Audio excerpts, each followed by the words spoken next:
Hello friends, स्वागत है आपका माय फिजिक्स एचडी पर। फ्रेंड्स, हमारी पीएचपी ट्यूटर सीरीज चल रही है बिगिनर्स टू एडवांस, और आज हमारी ट्यूटर सीरीज का पार्ट 14 है, जिसमें आज हम डिस्कस करेंगे अरे इन पीएचपी। आज हम देखेंगे कि पीएचपी में अरे क्या होते हैं, देन कितने टाइप के अरे होते हैं, और उनके हम कुछ एग्जांपल देखेंगे। तो आइए हम स्टार्ट करते हैं। तो सबसे पहले हम डिस्कस करेंगे व्हाट इज अरे।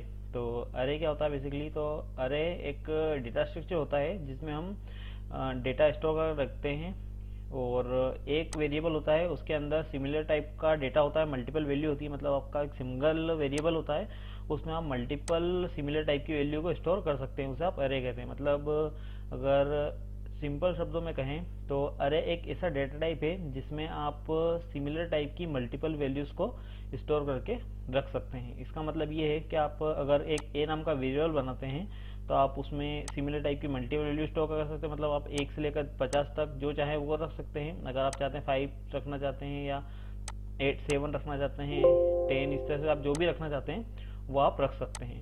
एक यहाँ पर मैंने लिखा है कि पर इसमें से आई नहीं है, यहाँ लगा देते हैं। If you want to store 15 element then insert of duration 15 variable, it's easy to define an array of length 15। मतलब अगर आप चाहते हैं कि 50 नंबर्स को स्टोर करना चाहते हैं तो आप उसके लिए 50 वेरिएबल बनाएंगे। लेकिन जब आप अरे बनाते हैं तो अरे में आप एक ही वेरिएबल के अंदर 50 एलिमेंट रख सकते हैं। ये यहाँ पर इस लाइन का मतलब है। मतलब आप अगर 50 वेरिएबल बनाना चाहते हैं तो आप उसके इंस्टेंट पर 50 वेरिएबल डिफाइन करेंगे, अगर आपको 50 वैल्यू स्टोर करना है तो आप वो ना बनाते हुए अगर सिमिलर टाइप की वैल्यू है तो आप एक एरे बनाए, उस एरे में आप उन 50 वैल्यू को स्टोर कर सकते हैं। तो इससे आपको एक ही वेरिएबल को याद रखना पड़ेगा और आपकी सारी वैल्यू स्टोर हो जाएगी।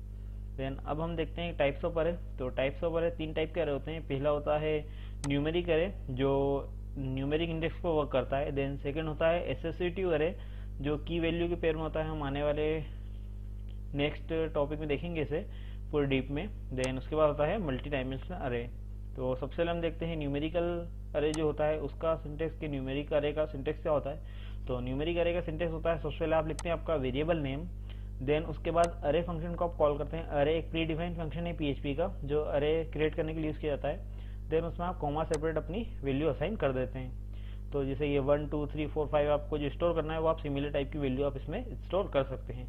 ये आपका न्यूमेरिक अरे होता है। इसकी इंडेक्सिंग 0 1 2 होती है। जैसे ये जो 1 है ये 0 इंडेक्स पर है, देन 2 1 इंडेक्स पर है, तो इसकी इंडेक्सिंग जो है वो 0 से स्टार्ट होती है और n-1 तक चलती है। मतलब जितनी भी लेंथ है उससे -1 पर खत्म होती है। तो अरे की इंडेक्सिंग की अगर बात करें तो अरे की इंडेक्सिंग 0 से स्टार्ट होती है, देन n-1 तक चलती है। n मतलब नंबर ऑफ एलिमेंट। यहाँ पर उसी तरीके से मैंने एक और एग्जांपल दिया है जिसके अंदर अल्फाबेट है। यहाँ पर ऊपर नंबर का अरे था जिसमें 1 से लेकर 8 तक के नंबर थे। देन सेकंड में ए से लेकर एच तक की स्ट्रिंग है, तो इसमें आप स्ट्रिंग भी स्टोर कर सकते हैं। तो ये एक नंबर के लिए एग्जांपल है और ये अल्फाबेट के लिए। लेकिन ये दोनों ही न्यूमेरिक अरे हैं। यहाँ पर ऐसा नहीं है कि यहाँ पर नंबर लिखे तो यही न्यूमेरिक अरे है, इसमें अल्फाबेट है तो ये न्यूमेरिक अरे नहीं। ये न्यूमेरिक अरे का मतलब ये होता है कि इसकी जो इंडेक्सिंग है वो नंबर से चलती है। मतलब इसमें ए जो है ये भी 0 इंडेक्स पर है, ये 1 भी 0 इंडेक्स पर है, ये बी 1 इंडेक्स पर है, ये 2 है। तो इसकी भी स्टार्टिंग इंडेक्स जो है वो 0 है और जो फाइनल इंडेक्स है वो n-1 है। तो इस तरीके से ये दोनों न्यूमेरिक अरे के एग्जाम्पल है। देन इसके बाद जो सेकेंड अरे होता है वो होता है एसोसिएटिव अरे। एसोसिएटिव अरे में बेसिकली की और वैल्यू का पेयर होता है। जिस तरह से न्यूमेरिक अरे में न्यूमेरिक इंडेक्स होती है, उस तरीके से एसोसिएटिव अरे में जो की होती है, मतलब इंडेक्स जो होती है, वो एक स्ट्रिंग हो सकती है, नंबर भी हो सकता है और स्ट्रिंग भी हो सकती है। इसमें आप अपने हिसाब से उसे मैनेज कर सकते हैं। यहाँ पर इसका सिंटेक्स है वेरिएबल नेम, देन उसके बाद अरे फंक्शन, और अरे फंक्शन के अंदर आप अपनी की डिफाइन कर सकते हैं, जो भी आपको उसकी इंडेक्स रखना है, कस्टम इंडेक्स, देन उसकी वैल्यू, और फिर उसके बाद आप कॉमा सेपरेट करके और भी की वैल्यू रख सकते हैं। एग्जाम्पल अगर हम देखें तो हमें अगर किसी यूजर की इंफॉर्मेशन रखना है तो नेम उसकी की हो जाती है, देन उसका जो नेम है वो वैल्यू हो जाएगा। ईमेल रखना चाहते हो तो ईमेल हम की बना देते हैं, देन उसके अंदर हम उसकी ईमेल स्टोर करके रख लेंगे। देन उसके बाद अगर हम एज रखना चाहते हैं तो एज की बनाकर उसके अंदर हम एज स्टोर करके रख सकते हैं। तो ये होता है एसोसिएटिव अरे, जिसमें की वैल्यू का पेयर होता है और की आप नंबर भी रख सकते हैं और स्ट्रिंग भी रख सकते हैं। देन जो थर्ड हमारा लास्ट अरे होता है वो होता है मल्टी डायमेंशनल अरे। मल्टी डायमेंशनल अरे एसोसिएटिव अरे ही होता है, लेकिन ये थोड़ा सा और एक्सटेंड है एसोसिएटिव अरे का।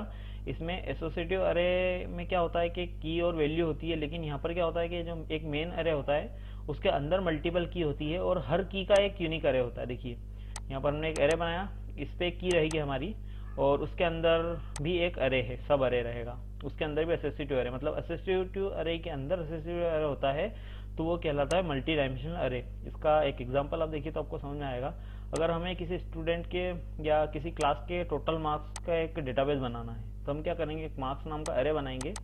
उसमें यहाँ पर स्टूडेंट का नाम जो मेन की रहेगी उसमें हम मार्क्स बना देंगे, देन उस क्लास के सभी स्टूडेंटों के नाम रहेंगे जिसमें हम student A student B, then उनके हम मार्क्स असाइन कर देंगे, हिंदी कितने इंग्लिश कितने, हिंदी कितने इंग्लिश कितने, हिसाब से हम की वैल्यू के पेयर में रख देंगे। तो ये हमारा डेटाबेस रेडी हो जाता है कि हम एक ही अरे है, यहाँ पर हम क्लास का नाम रख सकते हैं, यहाँ पर हम कर सकते हैं 10th डेटाबेस, देन उसके अंदर 10th के सभी स्टूडेंटों के नाम, देन उसका जो डेटा है वो शो हो जाएगा। तो इस तरह का जो डेटा होता है उसे मैनेज करने के लिए हम मल्टी डायमेंशनल अरे का यूज करते हैं। और अगर हमें सिंगल इन्फॉर्मेशन रखना है तो हम एसोसिएटिव करते हैं, और अगर हमें की वैल्यू का पेयर नहीं चाहिए, नॉर्मल इंडेक्सिंग चाहिए, तो हम न्यूमेरिक अरे का यूज करते हैं। तो फ्रेंड्स ये हमारे 3 टाइप के अरे होते हैं, इन्हें हम हमारे आने वाले ट्यूटोरियल्स में और डीप में देखेंगे, देन इन पर प्रोग्राम बनाकर रन करके देखेंगे कि ये वर्क किस तरह से करते हैं। तो फ्रेंड्स अभी की वीडियो में इतना ही। अगर आपको वीडियो पसंद है लाइक एंड शेयर करें और हमारे चैनल को जो सब्सक्राइब करें ताकि हम जो भी नई वीडियो अपलोड करें उसकी अपडेट आपको मिलती रहे। और फ्रेंड्स अगर आप मेरा और भी ट्यूटोरियल देखना चाहते हैं या प्रोजेक्ट बनाना सीखना चाहते हैं तो आप मेरी वेबसाइट विजिट कर सकते हैं। आपको मेरी वेबसाइट पर मेरे डिफरेंट टाइप के ट्यूटोरियल अवेलेबल है, देन यहाँ पर आपको प्रोजेक्ट के सोर्स कोड भी अवेलेबल है, तो आप यहाँ से उन्हें इजीली डाउनलोड कर सकते हैं। आपको मेरी वेबसाइट लिंक इस वीडियो के डिस्क्रिप्शन में मिल जाएगी। Thank you for watching.